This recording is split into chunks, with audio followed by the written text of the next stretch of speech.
पाकिस्तान की ओर से cease fire के उल्लंघन के बाद जम्मू कश्मीर, राजस्थान, गुजरात और पंजाब के कई शहरों में पाकिस्तान के ड्रोन दिखाई पड़े और उन्हें भारत के एयर डिफेंस सिस्टम ने मार गिराया, नेस्तनाबूद कर दिया, जिसका जिक्र अभी नीरज भी कर रहे थे। एहतियातन शहरों में पूरी रात ब्लैकआउट रहा।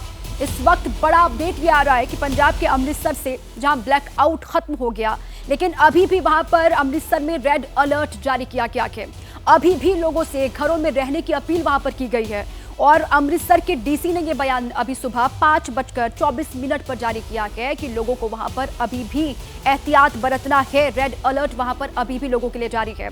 नीरज, अब इस बीच में सवाल ये खड़ा होता है पाकिस्तान को लेकर कि आखिर पाकिस्तान चाहता क्या है। एक मुल्क के तौर पर, एक देश के तौर पर जैसा उसको काम करना चाहिए था वो कभी करता है नहीं। सीज फायर के जो नियम कायदे होते हैं उसको फॉलो जब करना होता नहीं तो सीज फायर की पेशकश क्यों करता है, ये भी सवाल उठ रहे हैं। और वहां पर सरकार आकर के कहती है कि हम सीज फायर चाहते हैं क्योंकि हमारे पास नुकसान बहुत हो गया, लेकिन सेना सरहदी इलाकों में सीज फायर का उल्लंघन कर देती है। क्या ये समझ में आ रहा है कि पाकिस्तान में सेना और सरकार के बीच में आपस में ही ठनी हुई है?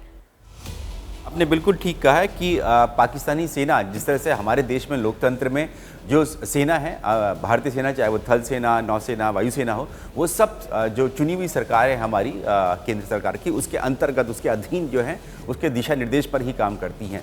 हालांकि उनकी अपनी टैक्टिक्स हो सकती हैं, उनकी अपनी स्ट्रेटेजीज हो सकती हैं, लेकिन डिसीजन मेकिंग जो है वो हमारे यहाँ पॉलिटिकल लीडरशिप के पास है, ना कि मिलिट्री लीडरशिप के पास। लेकिन पाकिस्तान में उल्टा है। पाकिस्तान में क्या है कि जो वहाँ की सेना है, पाकिस्तानी आर्मी जो है, वो डायरेक्शन देती है सरकार को कि आपको क्या क्या करना है, क्या नहीं करना है, जिसके चलते ही हम लोग देख रहे हैं जब से बंटवारा हुआ तब से इस तरह की स्थिति जो है वो पाकिस्तान में बनी हुई है। और इस बार भी ऐसे ही हुआ, जब पहले तो पाकिस्तानी सेना प्रमुख असीम मुनीर ने अपने आतंकियों को कहा, निर्देश दिया कि आप भारत में जाके दहशत फैलाइए और धर्म के नाम पर फैलाइए। तो देखा हमने 22 अप्रैल को किस तरह से पहलगाम नरसंहार किया गया, हमारे मासूम लोगों को मारा गया।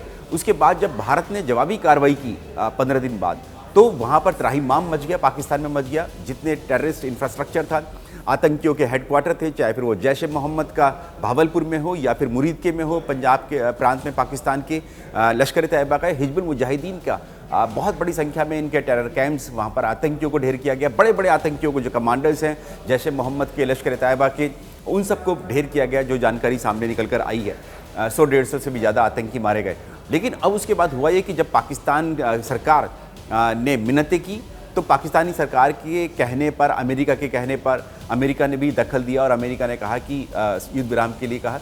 तो उसके बाद फिर पाकिस्तान ने भारत से, यानी कि पाकिस्तानी सरकार ने भारत से मिन्नत की कि हम सीज़ फायर चाहते हैं। जब सीज़ फायर हो गया तो एक बार फिर से पाकिस्तानी सेना ने उसी तरह की कार्रवाई करने की कोशिश की और ये दुनिया को दिखाने की कोशिश की उन्होंने कि हम जो है इस जो टेंशन जो पिछले 22 अप्रैल से चल रही थी, उन सब में कहीं ना कहीं बढ़त बनाने की कोशिश की। लेकिन आपको मैं बता दूं साफ तौर से कि पाकिस्तान जो है, पाकिस्तानी सेना जो है, पूरी तरह से एक्सपोज हो चुकी है कि उनकी जो मिलिट्री कैपेबिलिटीज़ हैं, क्षमताएं हैं, बेहद ही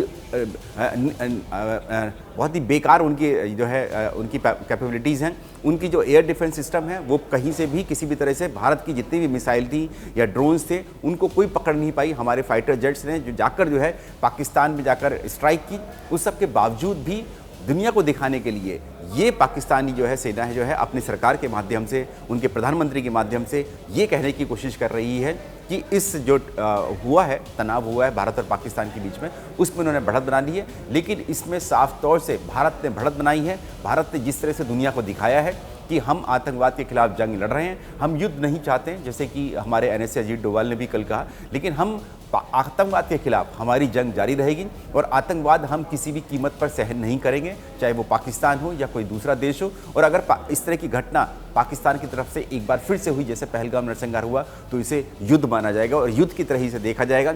और अब की बार अगर ऐसा होता है तो ये मानकर चलिए कि आप पाकिस्तान को बहुत बुरी खानी पड़ेगी, उसका नाम लेने वाला भी इस दुनिया पे, इस धरती पे नहीं बचेगा। बिल्कुल, एक भी आतंकवादी घटना जो भी अब होगी अब के बाद से, उसको एक्ट ऑफ वॉर माना जाएगा, युद्ध की शुरुआत माना जाएगा और पाकिस्तान को बिल्कुल भी अब बर्दाश्त नहीं किया जाएगा। ये सरकार की ओर से साफ कर दिया गया है।